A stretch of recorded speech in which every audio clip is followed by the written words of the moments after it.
Hello, my name is David Thompson and I'm the principal of Dungannon Primary School. I've been in post since 2013 and I love the many challenges and opportunities that come with the job. I want to begin by congratulating each of you. I want to send you my best wishes as you begin this new chapter in your career. I know I couldn't do my job without the full support of my Vice Principal. Together we will discuss issues or ideas for the future of our school, and she will act quite often as the go-between and as the voice of the staff. It is true that we might disagree on some occasions, but we will always present a unified approach when discussing issues with the staff. And I believe this unified approach is key to success being achieved. Our school has served Dungannon and the surrounding area for over 50 years and has become an integral part of the community. We are proud as a staff of its rich diversity, which includes children from different ethnic and cultural backgrounds and differing educational needs. The school caters for over 300 pupils who are taught in 11 mainstream classes and 4 learning support classes. Our school motto is preparing children, enriching communities, shaping futures.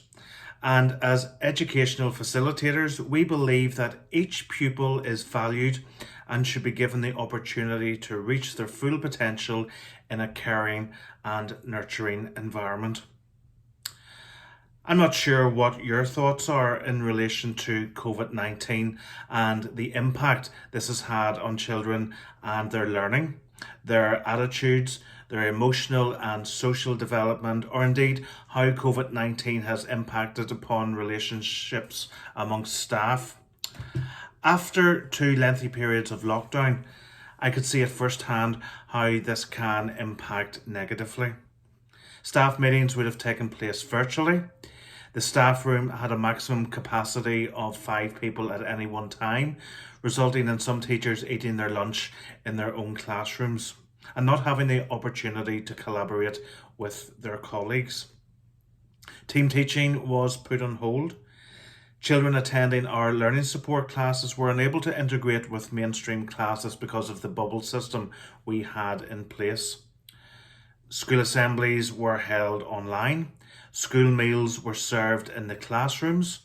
Children were limited to mixing with their peers within their own class only. And we haven't begun to consider the anxiety of catching COVID or bringing the virus home to someone who may be deemed vulnerable. So it's within this context that we had come to the end of our 3-year school development plan. It was within this context that I thought we needed to press the reset button. The need to recalibrate was clearly evident. And I wanted to provide an opportunity for self-reflection and for the key stakeholders to evaluate where we are currently as a school community. I'm a firm believer that if we get the ethos right within our school, everything else should naturally fall into place. So I wanted to assess our ethos and to find out the perceptions of others in relation to the ethos of our school. Dungannon Primary School's Exploring Ethos journey commenced on the 29th of April 2021 with an initial phone call to Heather Mackenzie, who is my CSSC link officer. I think Heather is amongst you this morning or this afternoon. Discussions took place to plan an Exploring Ethos Day with pupils and teachers. In addition to this, consideration was also given to engagement with governors, non-teaching staff and teaching staff. Children are at the heart of every school, and it was for this reason that I deemed it critically important for them to be fully involved and engaged in this exploration of ethos. We decided to encourage the children to explore different aspects of school life, and they in turn would present these during the Ethos Day. We took our school motto and decided to explore its meaning a little further. The following presentations were made on our Ethos Day. What does it look like when we are preparing children? What does it look like in Dungannon Primary School when we are enriching our community? And what does it look like when we are shaping futures? The following points were highlighted by the children.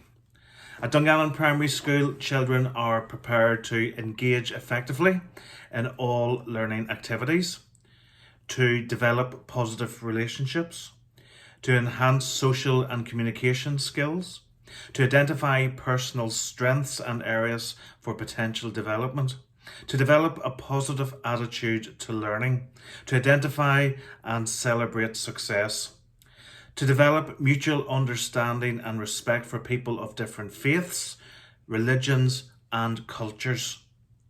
Children are encouraged to perform to the best of their ability, to become independent learners, to be safe when engaged in online activities, to take risks when learning, to learn from their mistakes, to become caring and responsible citizens, and to be prepared when moving to post-primary education. When they were encouraged to think about enriching our community, the children were able to identify that at Dungannon Primary School we have many different cultures represented. The children said that they have opportunities to explore their own culture and celebrate the differences between their culture and that of their peers. All work carried out is done in an atmosphere of mutual understanding, respect, and trust. Each child at Dungannon Primary School has many skills and attributes individual to them. The children said that they are encouraged to use their skills and talents in the local churches, local sporting clubs, youth clubs, and music clubs. And the teachers encouraged pupils to demonstrate their good manners and excellent social skills as they walk home, their journey on the school bus, as they shop in local businesses, and as they visit local amenities or recreational facilities. When reflecting upon shaping futures, the pupils of Dungannon Primary School are our future. As teachers, we believe we are preparing our children for jobs, some of which are not yet created.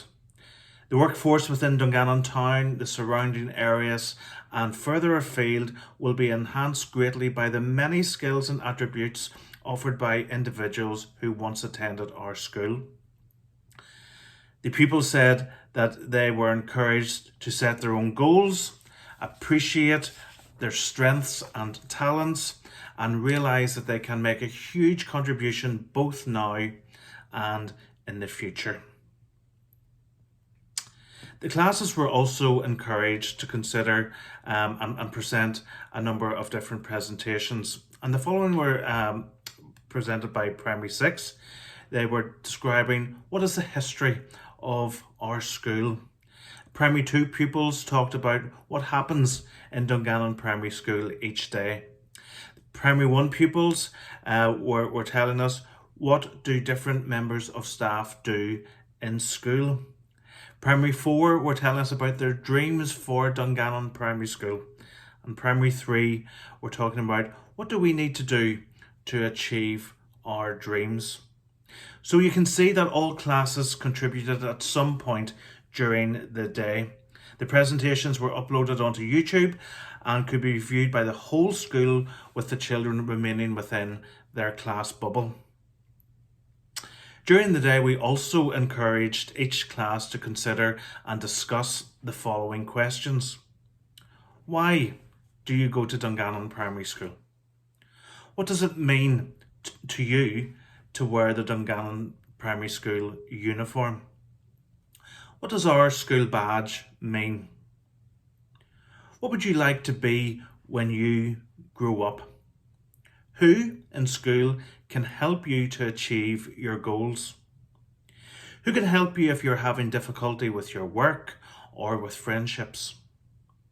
How can you contribute to school life? And how do we make sure everyone is treated the same.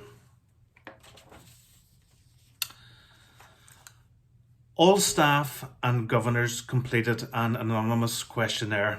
The questions were closely linked to the ethos, and individuals were encouraged to highlight the strengths of the school and identify particular areas that they would like to see improvement.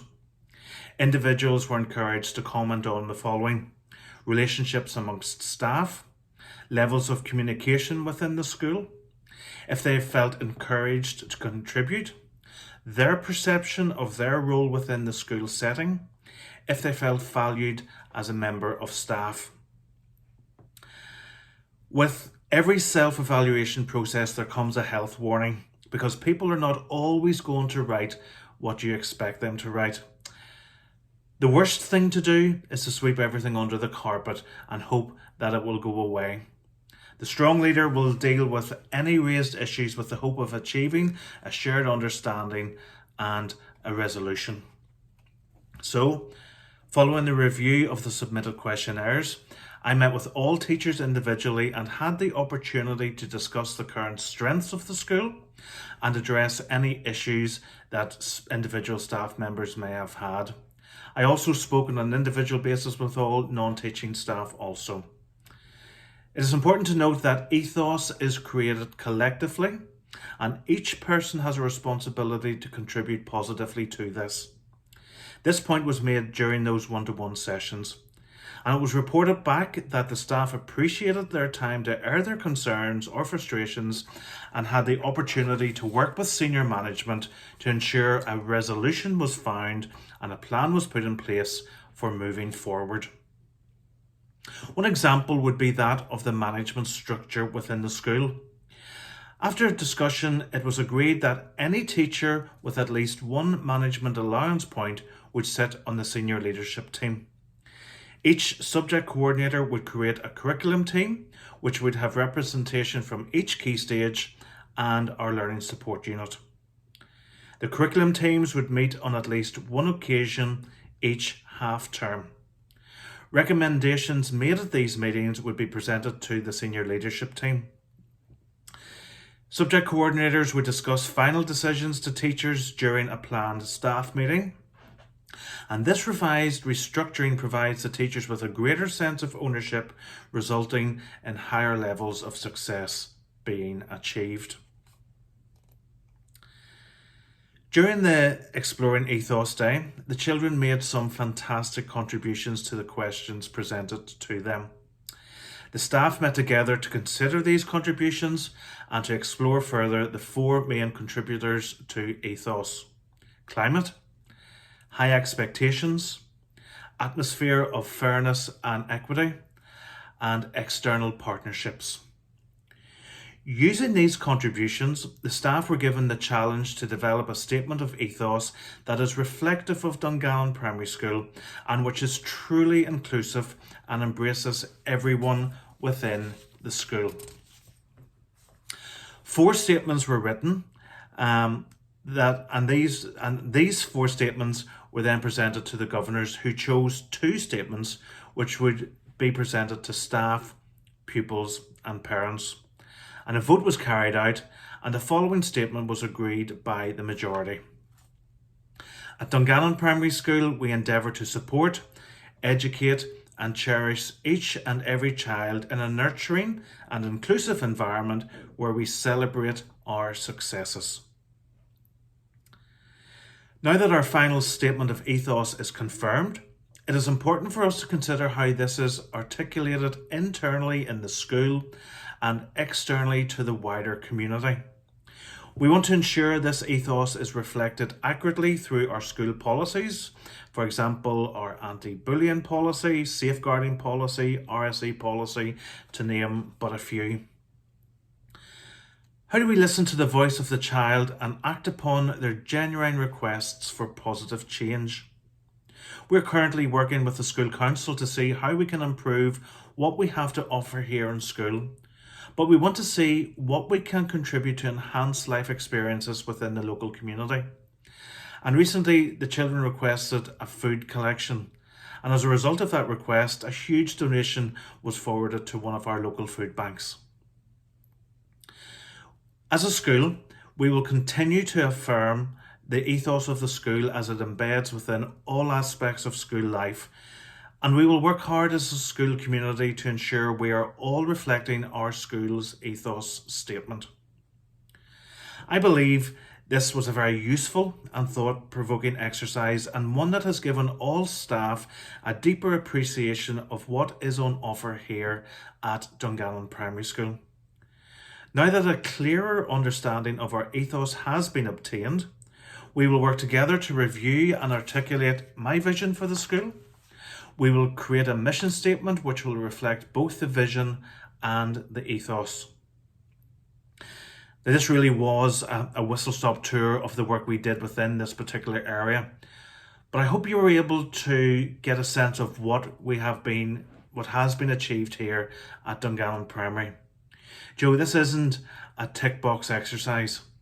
I believe the work we do here on a daily basis truly reflects our ethos statement, and I want to continue to work hard with all our stakeholders to endeavour to support, educate and cherish each and every child in a nurturing and inclusive environment where we all celebrate our successes. Thank you.